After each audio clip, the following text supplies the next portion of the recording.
सभी गांव के लोग और अधिकारी भाग लेंगे। सभी ग्रामवासी समय पर निर्धारित स्थान पर पहुंचे। 22 नवंबर। हाँ भाई 22 नवंबर में है। ठीक है।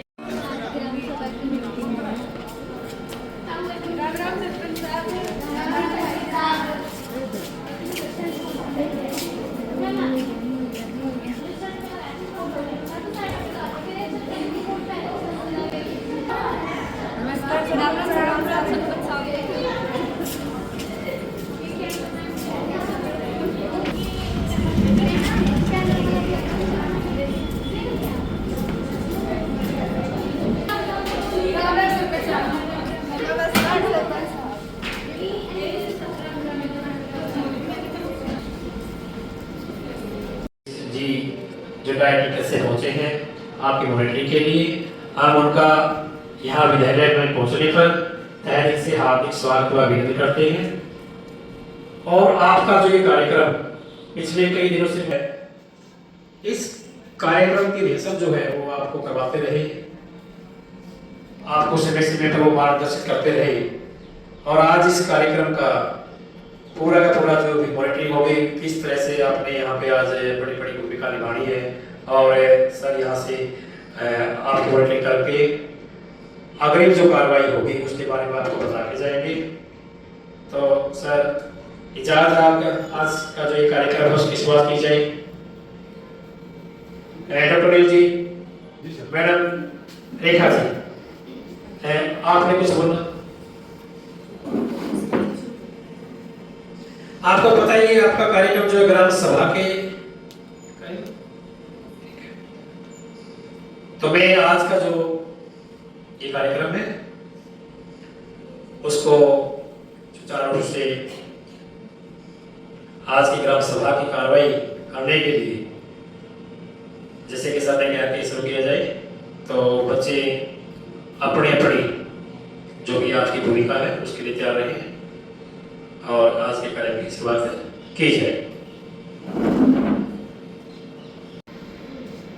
राम राम सरपंच साहब। राम राम भाइयों, राम राम। तो भाई हाँ सरपंच साहब। और भाई काम धंधा ठीक चल रहा है? ठीक चल रहा है सरपंच साहब। भाई शनिवार में ग्राम सभा की मीटिंग होगी, तुमने बेरा है? हाँ सरपंच साहब बेरा है। भाई तुमने भी आना है और गांव के सारे मनसा भी बता दियो और अपने अपने घर की लुगाइयां ने भी ले आइयो गल्ला। सरपंच साहब लुगाइयां का तो बेरा नहीं, हम जरूर आवांगे। के बात भाई तारा गल्ला हमारी भाभी क्यों नहीं आंदी? भाभी नहीं करेगी पंचायत में तो मर्दा का काम होया करे। देख भाई, पंचायत में आधी से ज्यादा संख्या महिलाओं की, गांव में आधी से ज्यादा संख्या महिलाओं की, देश की राष्ट्रपति महिला और स्कूल की प्रिंसिपल महिला ग्राम सभा की मीटिंग में मर्द मानस, उनको भी तो अपनी समस्या और मांगों को रखने का हक है। भाई मीटिंग कौन सा श्राव्य मनसों की होगी? बाकी मीटिंग है, चलना है कि नहीं चलना? हमने कौन मेरा चलना है, कौन चलना? क्यों नहीं जावांगे? जावांगे बेटे, सारे गांव की समस्या का अपना कर लो और इसे। राम भाइयों, आज की ग्राम सभा की बैठक में हमारे बीच आए हुए अधिकारियों और ग्रामवासियों, मैं आप सभी का स्वागत करता हूं। आदरणीय ग्रामवासियों, अधिकारियों, कर्मचारियों, प्रेस में साथियों और पंचायत मेंबर, आए हुए दर्शकगण, मैं आज की इस युवा ग्राम सभा की बैठक में आप सभी का हार्दिक स्वागत करता हूं और आज की यह कार्रवाई शुरू करने की घोषणा करता हूं। सबसे पहले तो मैं आप सभी से, मेहमानों और अधिकारियों से परिचय करवाता हूं। सबसे पहले हमारे बीच हैं, आप हैं बैंक मैनेजर श्री शमशेर सिंह। आप सभी को नमस्कार। नमस्कार। आप हैं एडीओ कृषि विभाग से मुस्कान जी। नमस्कार। नमस्कार। आप हैं सिविल हॉस्पिटल के डॉक्टर सतीश जी। नमस्कार सभी को। नमस्कार। आप हैं राजकीय कन्या वरिष्ठ माध्यमिक विद्यालय की प्रिंसिपल साक्षी जी। आप हैं एसडीओ बिजली विभाग से संदीप जी। आप सभी ग्रामवासियों को मेरा नमस्कार।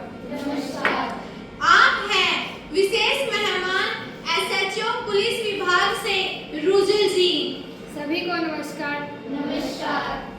आप हैं बीडीपीओ हमारे बीच आशीष कुमार जी। आप हैं IBN 7 के वरिष्ठ पत्रकार ओम प्रकाश जी। सभी को नमस्कार।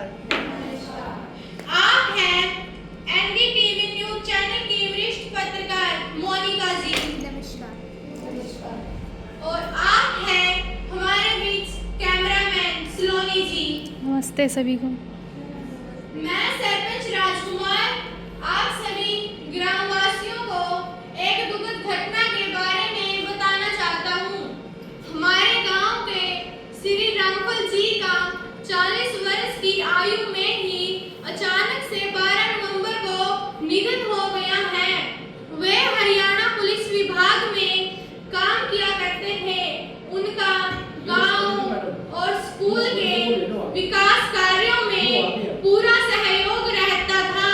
मैं अपनी ओर से और समस्त ग्रामवासियों की ओर से उस महान आत्मा को श्रद्धांजलि अर्पित करता हूँ। पूरे विद्यालय परिवार और गांव में बड़ा दुख है। वह हर किसी के काम आते थे, सबके सुख दुख में खड़े रहते थे।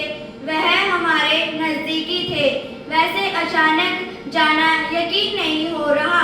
सरपंच द्वारा की गई श्रद्धांजलि में मैं अपने आप को शामिल करता हूँ। के लिए 2 मिनट का मौन करेंगे। सभी अधिकारियों और ग्रामवासियों से मैं निवेदन करता हूँ कि वह सभी अपने अपने स्थान पर खड़े हो जाएं।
सचिव जी, शोक संदेशा शोकाकुल परिवार में भेज दिया जाए। जी सरपंच साहब, भेज दिया जाएगा। आज की युवा ग्राम सभा की अगली कार्यवाही शुरू हुए मैं हमारी पंच अंशु जी से रिक्वेस्ट करता हूँ कि वह पिछली ग्राम सभा की बैठक में आए हुए महत्वपूर्ण मुद्दों की जानकारी प्रस्तुत करें। आइए कुमारी अंशु जी। धन्यवाद कुमारी अंशु जी। हमारी पिछली ग्राम सभा की बैठक में आए हुए मुद्दों पर पंचायत ने जो कार्रवाई की थी, इसके बारे में पंच कुमारी भारती जी आपको सूचना देंगे। आइए भारती जी। धन्यवाद सरपंच साहब, आपने मुझे बोलने का मौका दिया। पिछली ग्राम सभा की बैठक में जो मुद्दे आए, उनमें सबसे पहला मुद्दा गांव में कूड़ा कचरा इधर उधर फैला रहता था। ग्राम पंचायत द्वारा सफाई कर्मचारियों की नियुक्ति व ड्यूटी निश्चित की गई और हर गली और मोहल्ले में कूड़ेदान रखवाए गए हैं। हर घर से कूड़ा उठाने की व्यवस्था भी की गई है। हमारा दूसरा मुद्दा था नालियां जाम रहती थी। नालियों की नियमित सफाई करवाई जा रही है। गांव के टूटी हुई नालियों की मरम्मत के लिए बजट की डिमांड बीडीपी ऑफिस भेजी जा चुकी है। हमारा तीसरा मुद्दा था वाटर सप्लाई में गंदगी आती थी। ग्राम पंचायत द्वारा जल विभाग के सहयोग से सभी पाइपलाइन की जांच करवाकर लीकेज व टूट फूट की मरम्मत के लिए वाटर सप्लाई की टंकी की नियमित सफाई करवाई जा रही है। हमारा चौथा मुद्दा था गांव में बार बार बिजली कट की समस्या। ग्राम पंचायत द्वारा बिजली विभाग के एसडीओ को पत्र लिखा जा चुका है। बिजली विभाग के अधिकारियों द्वारा गांव में जागरूकता कार्यक्रम आयोजित करवाया गया, जिसमें लोगों को सौर ऊर्जा लगवाने व लाइट को बचाने के लिए प्रेरित किया गया। हमारा पांचवा मुद्दा था स्कूल से सोलर प्लेट चोरी का। ग्राम पंचायत द्वारा प्रधानाचार्य की मदद से पुलिस चौकी में एफआईआर दर्ज करवाई गई है, जिसकी छानबीन जारी है। ग्राम पंचायत द्वारा आगामी चोरी की घटनाओं को रोकने के लिए विद्यालय में कैमरों की व्यवस्था करवाई गई है। हमारा छठा मुद्दा था विद्यालय स्टाफ की कमी। निदेशक शिक्षा विभाग हरियाणा को पत्र लिखा जा चुका है। उन्होंने आश्वासन दिया है कि आगामी शिक्षा सत्र से पहले इस समस्या का समाधान कर दिया जाएगा। हमारा सातवां मुद्दा था बच्चों की विद्यालय में घटती उपस्थिति। इस बारे विद्यालय प्रशासन, एसएमसी सदस्यों और ग्राम पंचायत की एक संयुक्त बैठक आयोजित की गई, जिसमें सरकार द्वारा छात्रों को दी जा रही सुविधाओं के बारे में लोगों को अवगत करवाया गया तथा जो छात्र पढ़ाई छोड़ घर बैठे हैं उनके अभिभावकों को समझाया गया कि वे अपने बच्चों को नियमित रूप से विद्यालय भेजें। इसी योजना के अंतर्गत पिछले सप्ताह गांव में विद्यालय प्रशासन के सहयोग से जागरूकता रैली भी निकाली गई। हमारा आठवां मुद्दा था युवाओं में नशे की आदत। आदरणीय ग्रामवासियों, ग्राम पंचायत और नजदीकी नशा मुक्ति केंद्र के सहयोग से अब तक 3 बार जागरूकता रैली निकाली जा चुकी है। भाषण कार्यक्रम भी आयोजित किए जा चुके हैं। ग्राम पंचायत द्वारा प्रत्येक सप्ताह योग शिविर आयोजित करवाकर युवाओं की ऊर्जा को सही दिशा में लगाने का प्रयास किया गया है। हमारा 9वां मुद्दा था गांव में पराली जलाने की समस्या। इस संबंध में ग्राम पंचायत ने कृषि विभाग के सहयोग से गांव में पर्यावरण बचाओ जागरूकता कार्यक्रम आयोजित करवाया, जिसमें किसानों को पराली जलाने के नुकसान व पराली से जैविक खाद बनाने के लिए प्रेरित किया गया तथा पंचायत व पुलिस प्रशासन के सहयोग से एक निगरानी कमेटी बनाकर पराली जलाने वालों पर नजर रखी जा रही है। सरपंच साहब, मैं भी आपसे कुछ पूछना चाहूँगी। हाँ जी ताऊ जी, पूछिए। सरपंच साहब, जो अपना गाँव है उसमें नशे की समस्या अभी तरह फैल रही है और जो छोटे बालक है वह भी नशे करने लग गए हैं। मैंने इस बारे में आपने पहले बताया था, आपने इस बारे में क्या सोचा? हमने इस बारे में गांव के गणमान्य लोगों का एक समूह बनाकर लगातार 15 दिनों तक नशा मुक्ति जागरूकता अभियान चलाया था, जिसमें समूह के सदस्यों ने घर घर जाकर लोगों को नशे के दुष्प्रभाव से अवगत करवाया था। माफ करिए सरपंच साहब, मैंने मेरा फोन था, उस टाइम मैं गांव तक बाहर गया था। आप अपनी जगह में ठीक हो। सरपंच साहब, अपने गांव में जो सरकारी स्कूल है उन्हें बालकों की संख्या तो ज़्यादा हो रही है और मास्टराइन कम हो रही है। इस समस्या पर आपका क्या विचार है सरपंच साहब? आपने जिस समस्या का जिक्र किया है उसके बारे में निर्देशक शिक्षा विभाग हरियाणा सरकार को पत्र लिखा जा चुका है। निर्देशक महोदया की तरफ से आश्वासन मिला है कि जल्द ही स्कूल में ट्रांसफर ड्राइव चलाकर अध्यापकों की कमी पूरी कर दी जाएगी। धन्यवाद सरपंच साहब।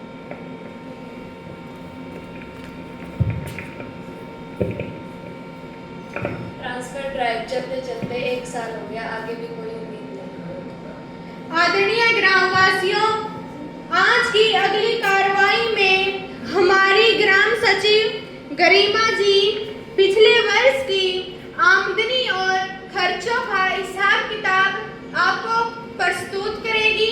आइए सचिव जी। सरपंच साहब, और मैंने भी आपसे एक बात पूछनी थी। हाँ जी, पूछिए। जो गांव की नालियों की मरम्मत खातर जो बजट की डिमांड बीडीपी वाला भेज रखे उन्हें तो घने दिन हो लिए, उसका भी करो कि मैं समाधान। भाई पाला राम, थोड़ी शांति बना के रख। सरकारी काम तो राम राम तो पूरे होंगे। मारा जो काम था हमने वो कर दिया। हाँ सरपंच साहब, गंदे पानी का तो इसका भी करिए कि मैं समाधान। भाई पालाराम तू बात सुन, मारा तो काम जारी है। ठीक है सरपंच साहब।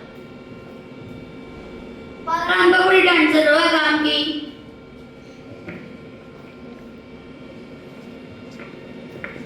आदरणीय ग्रामवासियों, सरपंच साहब, नालियों का बड़ा मुद्दा तो इन प्राणियों का है जिन्हें लोग फूक फूक का माइना समदम कराता है और इसका उठने वाले प्रदूषण के कारण बाका के स्कूल की छुट्टी भी कराती है। भाई बात सुन, बात पहला मैं खुद भी पुलिस स्टेशन गया था और मैंने एसएचओ साहब से भी कहा था कि हमारे गांव में जे कोई पराली जलांदा होया पै गया उस पे सीधा एफआईआर दर्ज करो। हम इस बात ने दखल अंदाज नहीं करांगे। और सुन ले भाई, कल जय भगवान पे 5000 रुपया का जुर्माना लग गया है।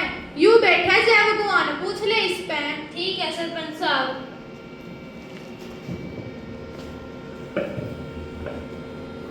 सरपंच साहब एक बात पूछनी थी। हाँ जी पूछिए। जो काम के में नटे नटे कहानी से नटवा दे सारा काम शराबी बना दिया, छोटे छोटे बालक भी दारू पीने लगे, इसमें फिर सारी समस्या का जड़ी ठेका हो रहा है। भाई सुरेंद्र, यह बात तो मेरे भी घने टाइम से ध्यान में थी। इसका बारे में मैंने डीसी साहब से भी चिट्ठी लिखी थी और उनने भी कहा है कि जल्द ही गांव के मेन अड्डे से ठेका दूर करवा दिया जाएगा। ठीक है सरपंच साहब।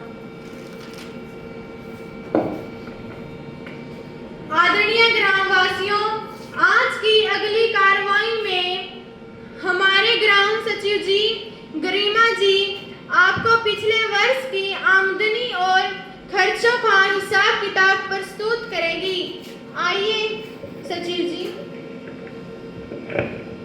जी सरपंच साहब, पिछले वर्ष की आमदनी खर्चे का ब्यौरा देती हूँ। पिछले साल श्यामनाथ भूमि को पट्टे पर देने से 16 लाख रुपए मिले।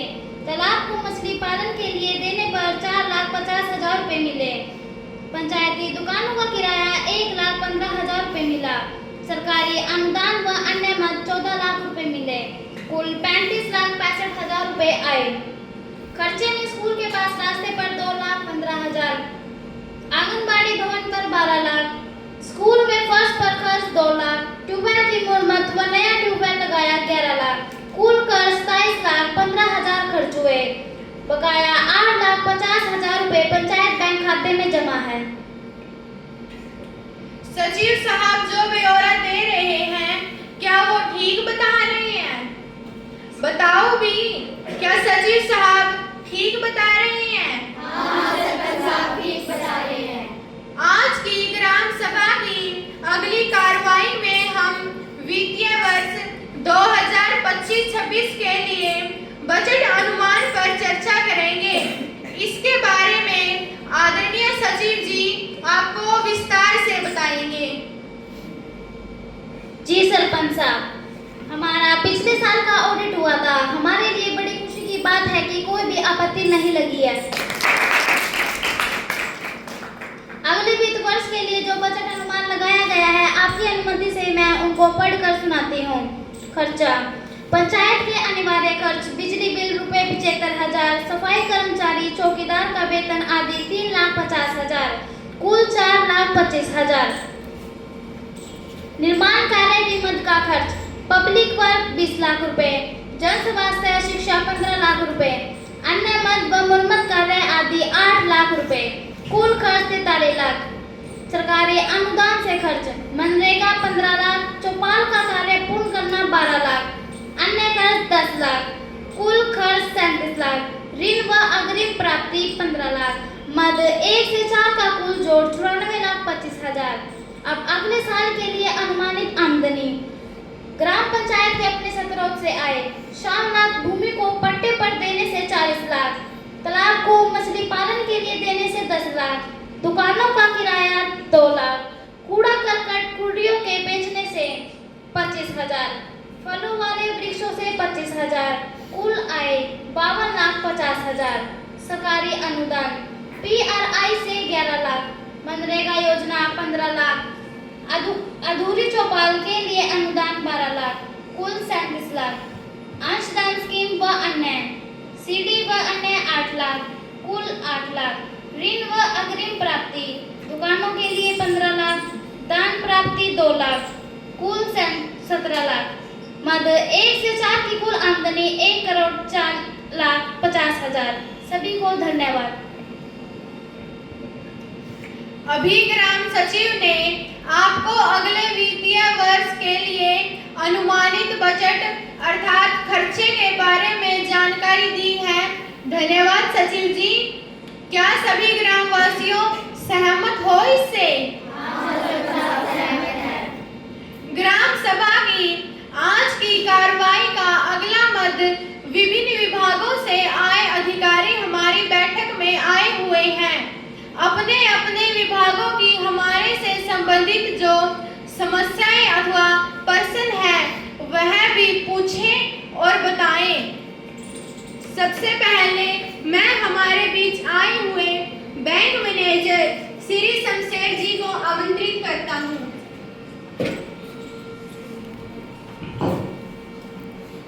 नमस्कार सम्माननीय सरपंच जी, पंचायत सदस्यों व मेरे सभी ग्रामवासियों। मैं शमशेर SBI बैंक में शाखा प्रबंधक हूँ। सबसे पहले तो सरपंच जी आपका बहुत बहुत धन्यवाद, आपने मुझे बोलने का अवसर दिया। आज मुझे आप सबके बीच आकर बैंक की कुछ प्रमुख योजनाओं और सुविधाओं के बारे में बताने का अवसर मिला है। सबसे पहले तो मैं यह कहना चाहता हूँ कि बैंक हर नागरिक का साथी है, चाहे वह किसान हो, मजदूर हो, महिला हो या छात्र।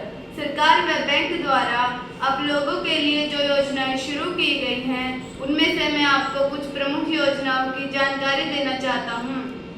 तो हमारी सबसे पहली योजना है प्रधानमंत्री जन धन योजना। इसमें शून्य बैलेंस पर खाता खुलता है, साथ ही 2 लाख रुपए तक का दुर्घटना बीमा और सरकारी योजनाओं की रकम सीधे खाते में मिलती है। जिनका अभी तक बैंक खाता नहीं है वे तुरंत खुलवाए। इसके बाद हमारी दूसरी योजना है किसान क्रेडिट कार्ड योजना। यह योजना किसान भाइयों के लिए बहुत उपयोगी है। इसमें खेती के खर्चों के लिए कम ब्याज पर पैसा मिल सकता है और फसल बिकने के बाद आसानी से लौटाया जा सकता है। इसके बाद हमारी तीसरी योजना है महिला स्वयं सहायता समूह। महिलाओं के समूहों को बैंक कम ब्याज पर लोन देता है ताकि वे अपना व्यवसाय शुरू कर सके, जैसे सिलाई सेंटर, बकरी पालन, दुकान चलाना आदि। इससे परिवार और गांव दोनों की आय में बढ़ोतरी होगी। इसके बाद हमारी चौथी योजना है डिजिटल व बचत सुविधाएं। अब बैंक की सेवाएं मोबाइल पर भी उपलब्ध हैं, जैसे UPI, ATM। मोबाइल बैंकिंग से पैसे निकालना और भेजना आसान हो गया है। इसके अलावा FD और RD में निवेश करके अब अपनी बचत को भी बढ़ा सकते हैं। इन योजनाओं के अलावा मैं आपको एक विशेष किस्म के फ्रॉड के बारे में बताना चाहता हूँ।